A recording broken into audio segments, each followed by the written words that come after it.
Ang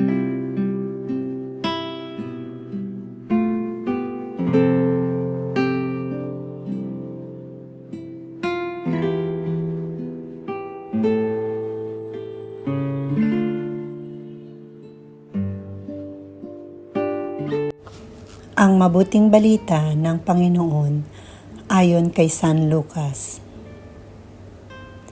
Minsan nanalangin si Jesus.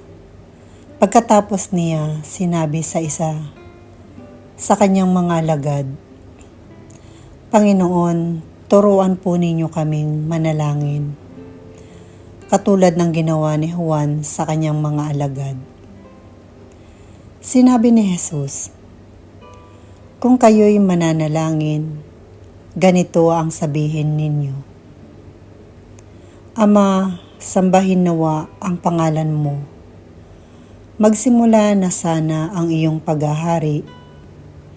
Bigyan mo kami ng aming makakain sa araw-araw at patawarin mo kami sa aming mga sala, sapagkat pinatatawad namin ang bawat nagkasala sa amin.